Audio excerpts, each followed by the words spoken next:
Hello, everybody, and welcome to Planet SkyFF, the world where everything revolves around £50,000. My name is Suj. My name is James. Cool. Overhaul is done, which means we've all got the same team. Got the same team. Yeah, exactly that. Exactly that. We are now 2 games in two match days in, I should say. Sorry, 4 games in post Overhaul, James, and all good, all swimmingly. Right. Easy. So we've all started the same. We all captained Nick Pope Saturday. We all captained Jared Bowen Tuesday. Didn't we, Suj? Yes. Or not? I captained Jared Bowen yesterday, but I didn't captain Nick Pope on Saturday. Because? You messaged me to say Sky reminder important. I was like, James just reminded me to sort out my overhaul. And I was busy, so I didn't have time to sort. I was like, whatever I've picked, I'm happy with. But I didn't then think, oh shit, I may as well check my captains as well. So just left it, and I didn't get Nick Pope's captain points. So you are a disaster, mate. Yeah, I mean, anybody that doesn't know and will enjoy this on Friday. I missed yesterday's FPL deadline, but as it appears on Twitter, so did former world number 1 and David Monday and a few others. I saw regular name I see kind of contributing on some of our comments as well. Norman Conquest. Okay. He messaged Magnus, said, and Magnus back and said, "Oh, you forgot to check, mate," which was just gold, wasn't it?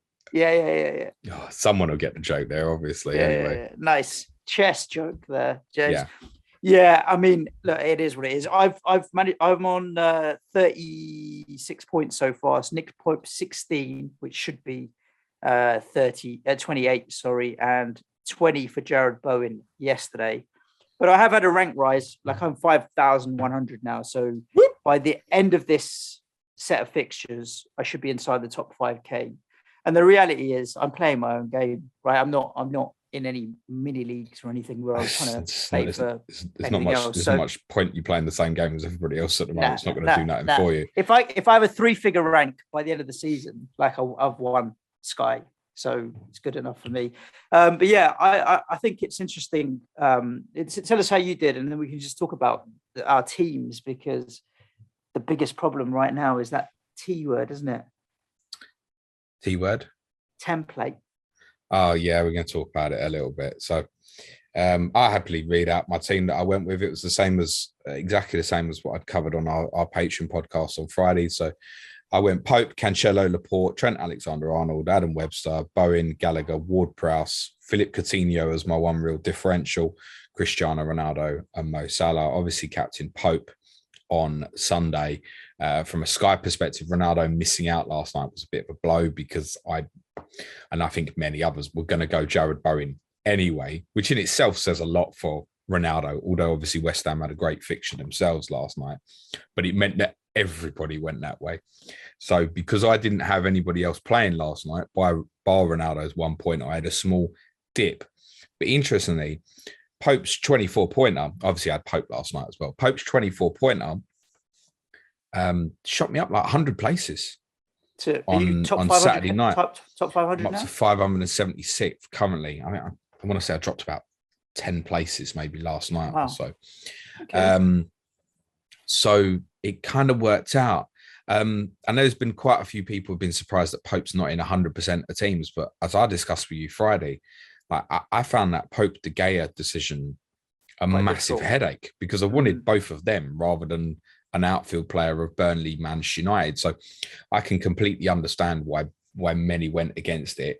The early suggestion is that obviously going with Pope obviously looks like it was the right thing to do, particularly as we think they're obviously highly likely to play Leicester in the midweek between the match weeks 27 and 28, probably Wednesday, the 2nd of March. Is probably the most likely date for that particular fixture, which adds another game. And if it had been against Villa, I think there'd have been more interest in perhaps going against Burnley. But as it's going to be Leicester, just Pope single game day again, isn't it? So those who are on will obviously be pleased with what he's done so far. So okay. It's just I think it's a little bit. A lot of people are frustrated with the fact that like 2 weeks ago on this pod, we went through kind of 60 names or so. Then last week, it was like kind of a choice between 25 or 30. And then you look at the ownership of the players at the moment, and we're playing like roughly like an 18 to 20 player game. So it's the combined ownership rather than the individuals. Like, I mean, Bowen, Cancelo and stuff, it's all kind of worthless at the moment. You're captaining them. It's just to save against them hauling and you missing it, basically. It's not going to do nothing for you. As I said, I captained Bowen last night, had a little bit of a dip. And there's a few players where it's going to be like that at the moment, unfortunately. Yeah, I mean, stay with it till it breaks again. You're talking about your team in terms of ownership, James. I ended up with Pope in goal. Guess what? He's the most owned goalkeeper. Yeah. A back four of Cancelo, Trent, Webster, Max Hillman. That's the first, second, fourth, and sixth highest owned players. My midfielders: Bowen, Gallagher, De Bruyne, Ward-Prowse. That's the first, second, fourth, fifth highest owned midfielders. And Kane and Salah, first and fourth. Like, all of the players are in the top 5 of ownership of my whole squad for their position. It just feels, fine. But the thing is, that's all well and good because that was the starting point that we all went into the second half of the season from. Now, the game is your transfers, mate. The game is not coming out of Overhaul with a different team that's going to smash it. It was highly likely that we were all going to have a similar team coming out of Overhaul because of the way the fixtures were. There wasn't like that split game week where everyone could pile into one set of teams, and then we had that a couple of years ago, didn't we, where they split the fixtures. So you could be frustrated that everyone's come out with the same team from Overhaul, but that's not the game. The game's what you're going to do now. What are you going to do with your transfers? How are you going to look for that little extra cheeky advantage? And I suppose, are you going to remember to set your captain? The cheeky be helpful for you, sweetheart. Yeah. I feel like at the moment, it probably means doing not a lot and just chill out. Yeah. It's all kind of sit here together. I mean, just to carry on briefly, we talked about some transfer ideas. The template, I just want to take through, and obviously the players you're referring to, you've obviously done based on top 1,000 ownership. I'm going to do the same. Sure, yeah. Just take you through the players owned by more than 2/3 of the game, basically, and tell you which of them I've got. Cancelo got 99%, Bowen 97%, got Trent 89%, got Laporte 87%, got Gallagher 86%, got Pope 76%, got Salah 73%, got, and that's only going to go up, isn't it? Mo Salah's ownership is it's not going to go down. Ronaldo 60%, got Rafinha 57%, not got Adam Webster 43%, got. So of the top, I think that's 10. The 10 players owned by more than a third of the game. The only one I haven't got is Rafinha, and I could end up with Rafinha from Sunday the 20th anyway. It's not part of my plan actually at the moment, right? But my plan at the moment doesn't have Rafinha coming into my team. So that's the one that I've gone against. And I think for many people listening at the moment, they're going to be looking at going, I've got nearly all of them as well. I mean, it just stands to reason looking at the ownership numbers. Virgil van Dijk, Scott. Yeah, I went without Laporte, and I went without Ronaldo and Rafinha from that list. And going without Manchester United completely looks like a masterstroke, doesn't it? Because they're so bad. I'll come back to you, Manchester United, because I think that's worth covering on Ronaldo. But other notable ownership numbers at the moment: Van Dijk 32%, Kilman 27%, and his is going to jump up as well eventually. Jota 22%, and then you've got Kane, De Bruyne, James Ward-Prowse, who's the other player I've got, 17%. Kyle Walker, Wout Weghorst, he's all dying now. He's in 15% of teams. Jacob Ramsey, it seems to be the budget one a lot of people have gone for. And David De Gea, all above 13% owned. I think that's the top 20 or so players. So, yeah, it's going to be difficult to make the gains. And it's the kind of near miss. the either or captaincy decisions is what's going to be the difference really at the moment. I mean, you take tonight, right? Cancelo versus Kane. I've captained Kane I brought him in and captained him in FPL. It's not a doubt in my mind I'd be captain Cancelo in Sky. Yeah. It's not a doubt. Admittedly, it's different game formats. You obviously get the passing tier and stuff with Sky as well. But it's close enough that if I did have Harry Kane and I don't, I wouldn't be going against yet. Don't feel like, oh my God, I've got to make that gain now. More in your position, and particularly the fact you've only got one Manchester City defender. So because Laporte's ownership, you're arguably losing if City keep a clean sheet anyway. Might be one where you go, shit, I should possibly look. Have you got Kane? You haven't, have you? I've got De Bruyne and Kane. So my original plan this evening, like I'm busting Kevin De Bruyne ahead of Cancelo. I think for you, that's the right thing to do. Yeah. If De Bruyne's playing, it's De Bruyne. And if Kane's playing, I'll probably go Kane. But other than that, my default goes back to Cancelo. But I think for the majority at this stage, I mean, with that, you really, really fancied him for the clean sheet tonight as well, don't you? The passing tier is a certainty, as long as he plays an hour or so more. It's not the one to punch against. Whereas Saturday, because they play Sporting Lisbon Tuesday, if Cancelo plays tonight, might be one more where you can punch against. Actually, we'll speak about that when we go through the captaincy days. But yeah, I think most people kind of feel a bit flat following the overhaul, just because that template is. I think normally it feels like you get a core of like kind of either ors where there's splits. It doesn't feel like there's any real decisions where people have gone a 50-50. Even if you look at, say, Kane, Ronaldo and Salah are basically, it feels like the only owned forwards in the game. Yeah. Mm-hmm. And that's it. So has everyone gone two up front? You've got a little bit for Jota at the moment. I'm not sure that's going to last longer term once obviously Salah's back and Sadio Mane is back as well. It just feels like there's been no all the other, like, say that I was thinking so hard about Pope v De Gea. Yeah. Just like everyone's gone Pope. Yeah. That's how it feels basically. Yeah. And we shall see. What's your thoughts on Manchester United then? Because you're kind of a lot of people will be frustrated with the Ronaldo benching yesterday. Me as well, because I'd bust my FPL armband on him as well, bastard. Anyway, you captain him in FPL. Yeah. Well, I didn't know I had until afterwards. You're having a bad week, aren't you? Whatever. West Ham won yesterday, and we leapfrogged the Devils. So who cares? What are your thoughts though? Because I'm very anti Manchester. Like I stuck with him in FPL because of the double game week a week from now. And I reckon that's another example of just sticking with something for something in the future when you know you don't really want it. Like I'd rather take a single game day of Mo Salah than a double game week of Ronaldo right now. And so I think a lot of people are just holding on because of what's to come. When you forget, like, what was it? It's still Burnley Watford, the double, right? It's still you're a bad United at the moment. Yeah, understand that, but I think everyone needs to take a chill.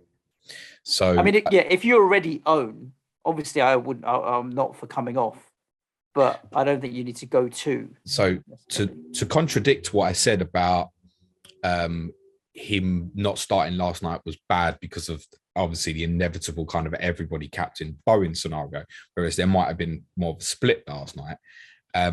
If there was a game he was going to miss for me, thank you very much, it was last night, because it was the one game of the four that I definitely intend to own Ronaldo for that I wasn't going to captain him.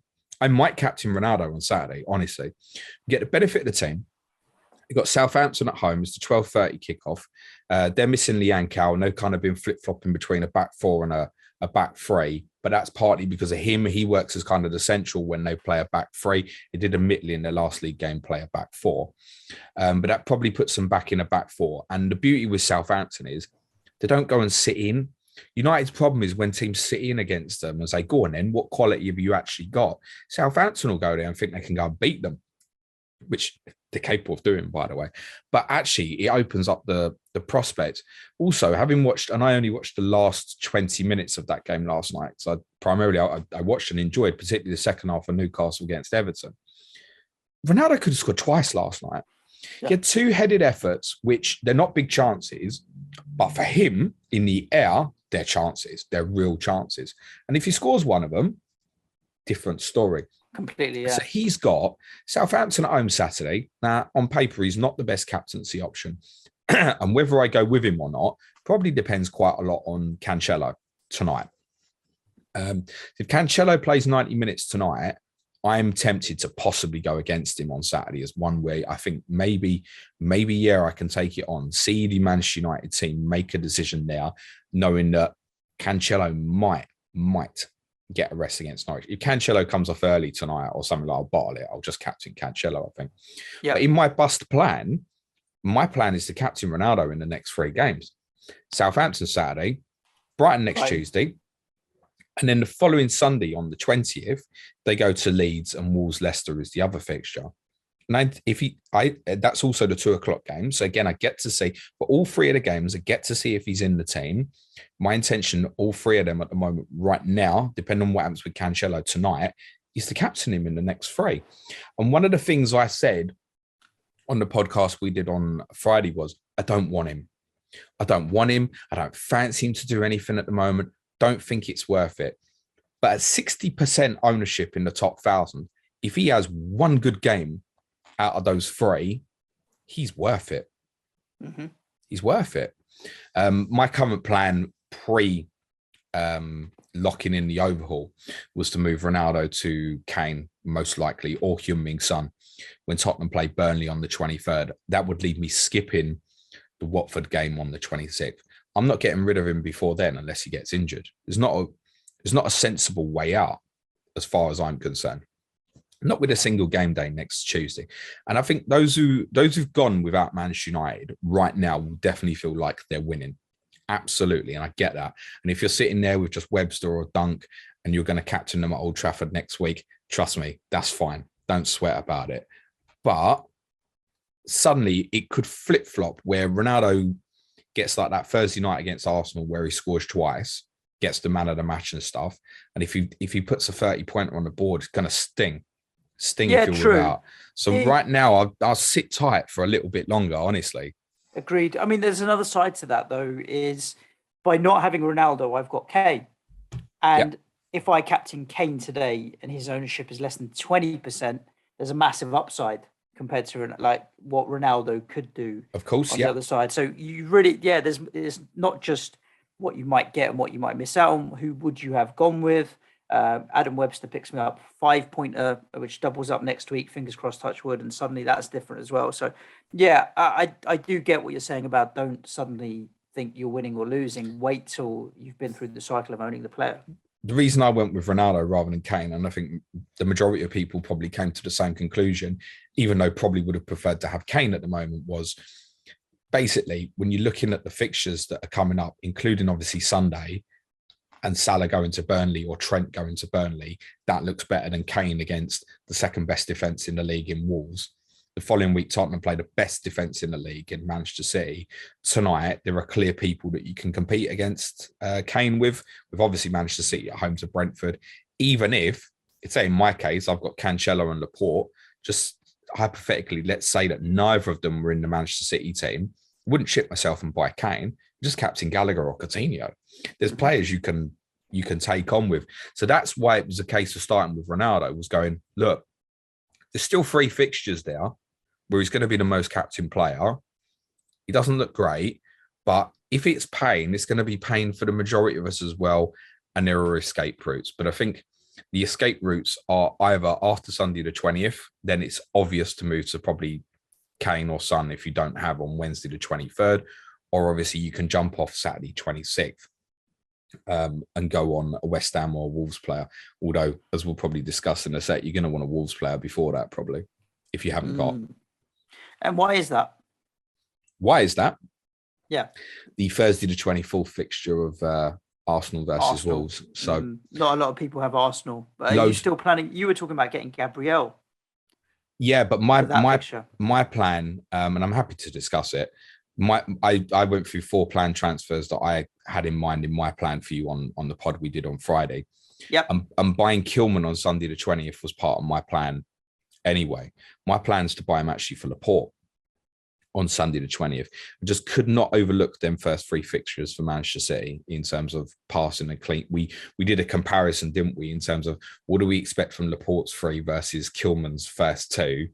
Is it therefore worth starting with Laporte rather than just starting with Kilman? And my conclusion was it's worth starting with Laporte in the first instance, predicting that sort of 25 points if he starts to 3, whereas predicting kind of Kilman at a ceiling of about 9 from the 2 games, therefore worth it to make the early move to Laporte.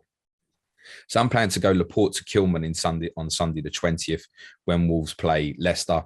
That'll give me a backup for that day. Obviously, if Ronaldo's not in the team against Leeds as well. Then, as I said, Kane or Son in for Ronaldo. I'm not even going to need this money in the bank. Gabriel, I've got penciled in to buy on Sunday the 6th of March. That's when Arsenal play Watford. That would be in place of Adam Webster. It's the end of Brighton's kind of really good run of fixtures. And I've got buying Antonio Rudiger currently penciled in for a fixture you can't see, which is Thursday the 10th of March. I've got penciled in, which is, I think Chelsea are going to play Arsenal that night. Arsenal's rearrangement. And it would be, it's not the start of Chelsea's run because they play Burnley on Saturday the 5th. But it's kind of the part that's going to be the real entry point.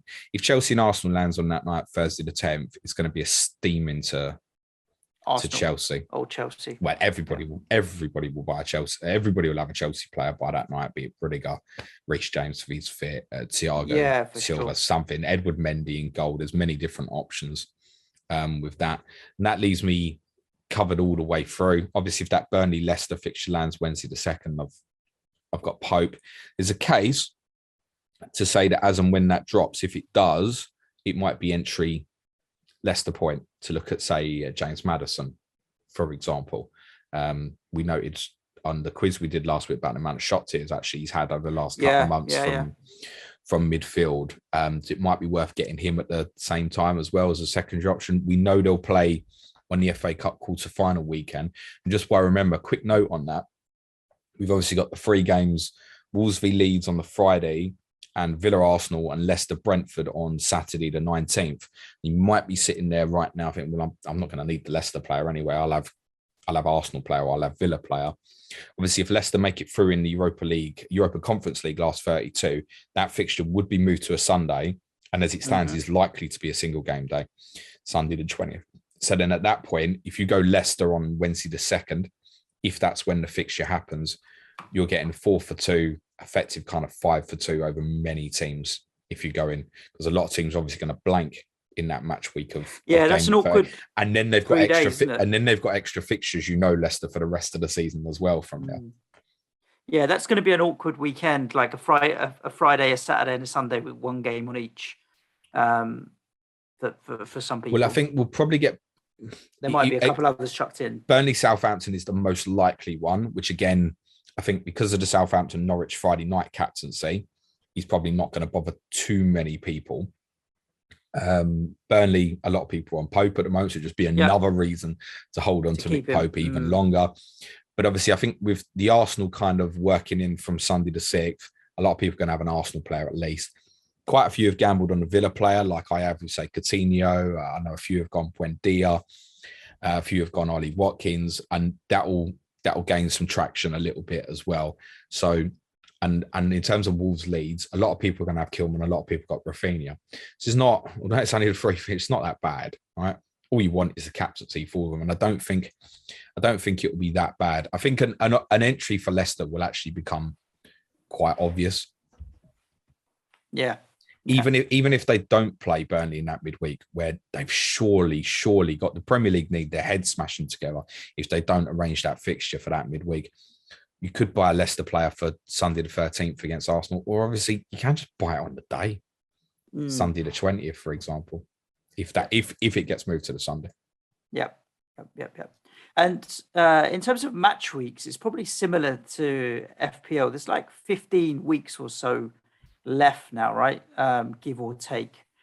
So people sitting on I'm sitting on 25 transfers. There's going to be plenty of people with 20 or more transfers. You have in excess of a transfer a week as an average to use between now and the end of the season. And I think people need to be quite conscious of that, because it ended up being my problem 2 years ago when we played the game for the first time. storing them up and then not actually using them was a problem. So I do think that people need to be conscious now of, okay, you need to start using transfers. If you've got more than 20, there is opportunity to start using them up.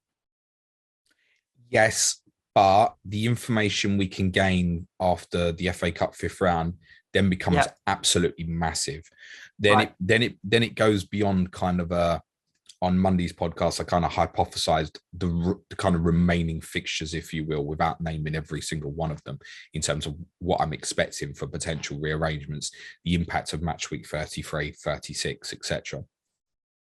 Once the FA Cup 5th round is done, then those hypotheses can become more accurate in terms of, okay, I really believe this is going to happen now. For example, like I suggested to you, I think Thursday 17th, Man City might play Brighton, which is currently scheduled for Saturday the 19th. I think it could get brought forward literally 2 days on the assumption if Man City beat Peterborough in the FA Cup, which we would expect. But then we'll probably get that announcement quite quickly.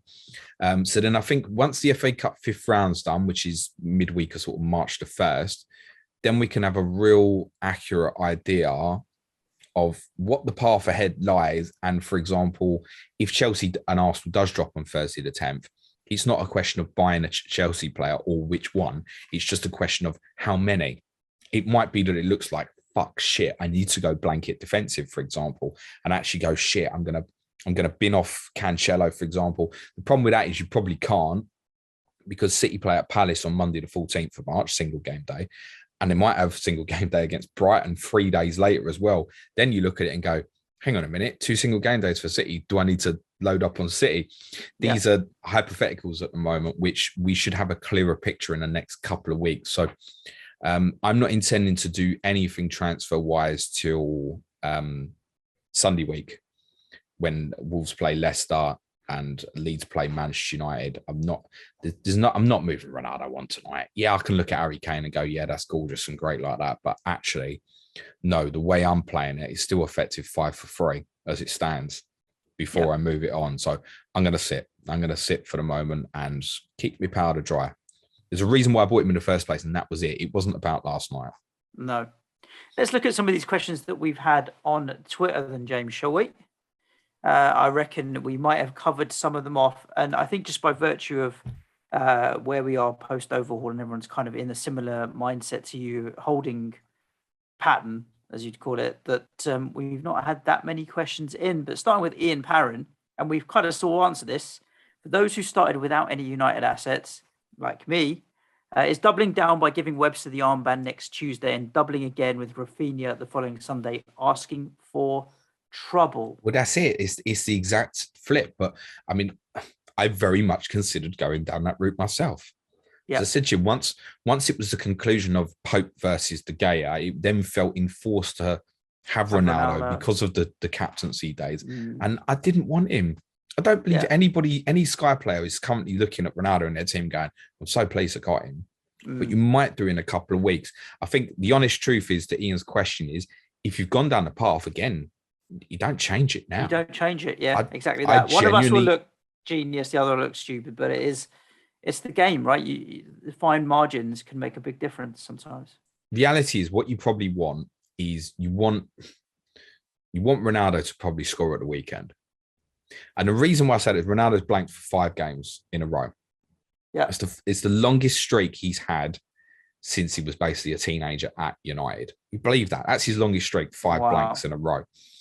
Is it going to be 6? Is it going to be 7? Is it going to be 8? Is this realistic? He's going to do something at some point in the next 2 weeks. Agreed. And you probably, because I guess the majority of people will captain Cancelo on Saturday, you probably are hoping that day's Saturday to limit the damage, probably. Gary Mansell has Cancelo tonight as his only City coverage. Is there an argument to captain Kane over him, as you can't gain with Cancelo, but you can gain with Kane? But then you could lose. The downside is you could lose going against Cancelo, right? If the ownership is so high. Yeah, you limit the damage, obviously, if you go Cancelo. Obviously, you are losing anyway, but obviously, if you go against, and City keep a clean sheet and Cancelo gets a 10-15 pointer. None of you're losing really badly. And it's the sort of thing that could suddenly be, oh my God, I'm 40 points down on the Manchester City game, for example. And then that's like, Christ. But I agree. I think there is a strong case for those who have got Kane, particularly, and I've only gone, say, Cancelo, that there is a case to say, yeah, it's the sort of one where, I mean, I fancy Harry to score tonight.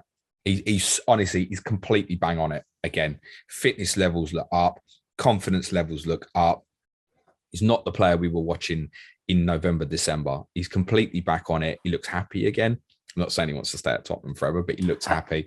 To the extent that, yes, I brought him back in an FPL and have captained him in that format tonight. I will still be going Cancelo tonight, but I'd fancy Harry to, clearly, I fancied Harry to do the business tonight as well. So I absolutely think you can go down that route. And there's a strong case, yes, for those only one Man City defender that you should consider it. I would not, though, move Ronaldo to Kane now. No. Okay. Adam English says, I'm so tempted to bin Ronaldo for Kane tomorrow night. I was asked yesterday.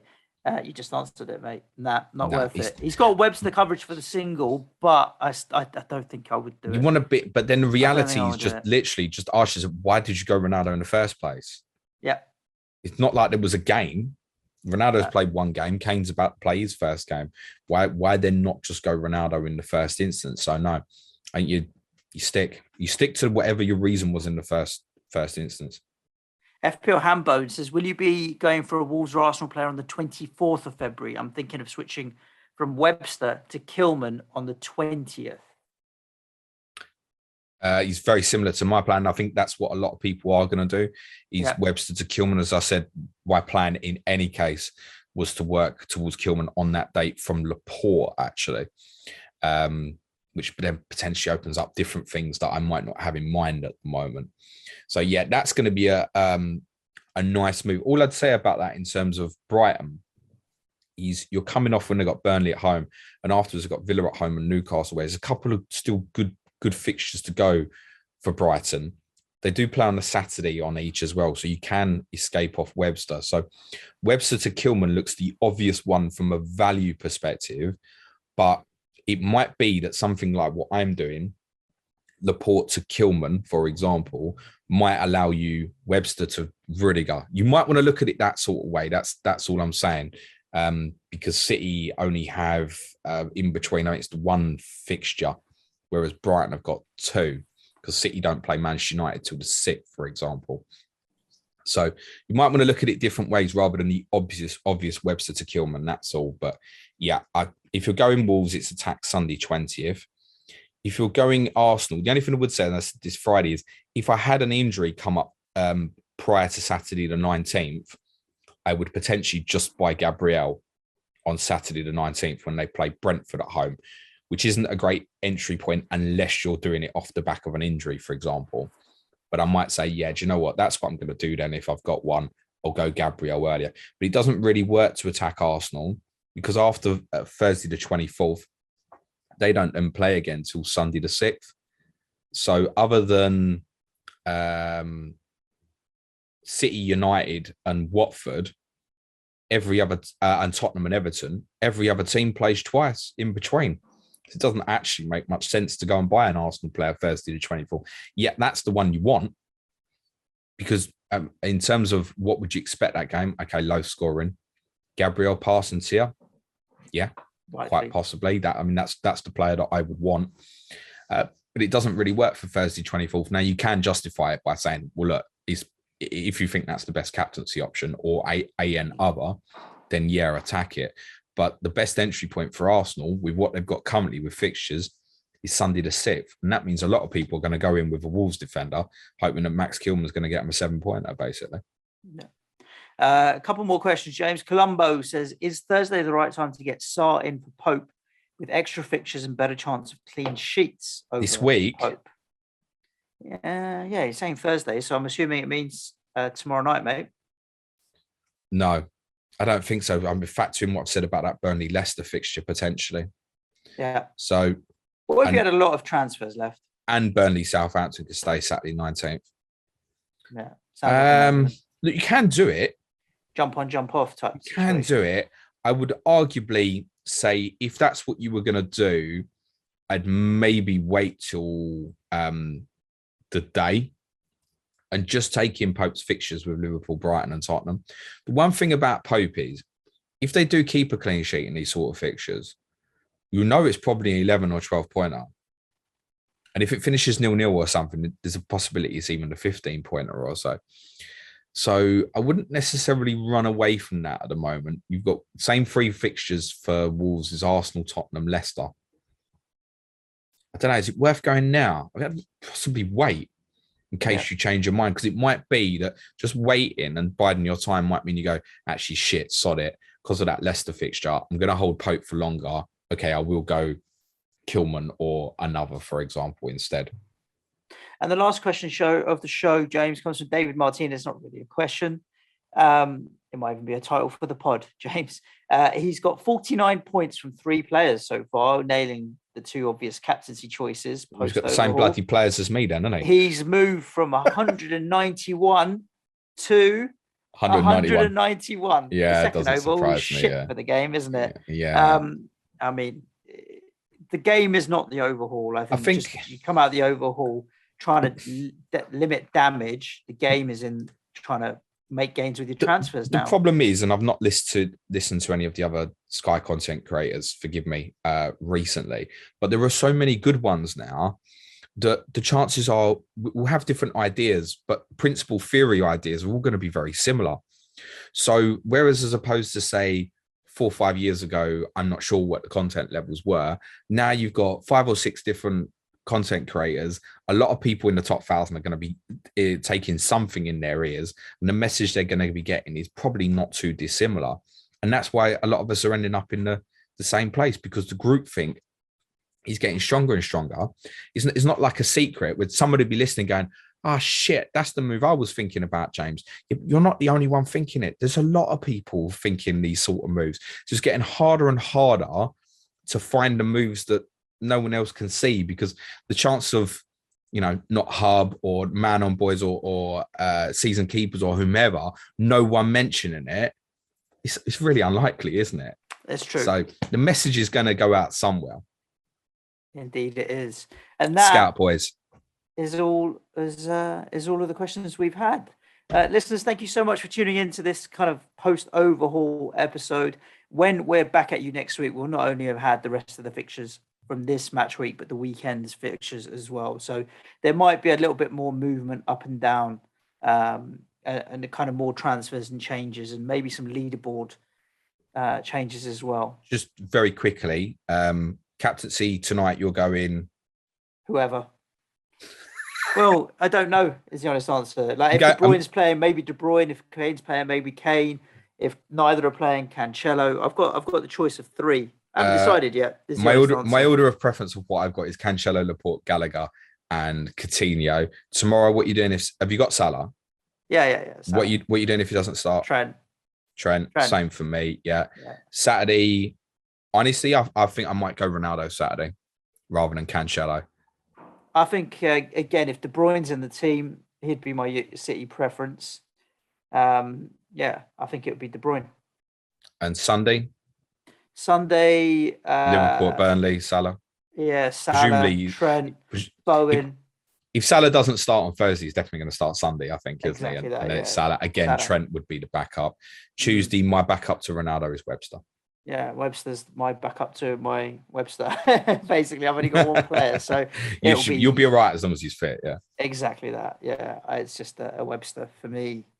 Oh, indeed. One more thing, Weghorst owners, just very quickly. I'd consider, if Breer's in the team tonight, I'd consider making that move tonight. Just get it done. Yeah, covers you off a bit further down as well. Listeners, thank you so much for tuning in. Catch the correspondence for you tomorrow and a full review of the game week on Friday from an FPL perspective as well. So make sure you're subscribed wherever you're listening to the podcast. Look after yourselves and see you soon. Ciao for now. Thanks, everyone. Good luck this game week. Cue music, please, man child.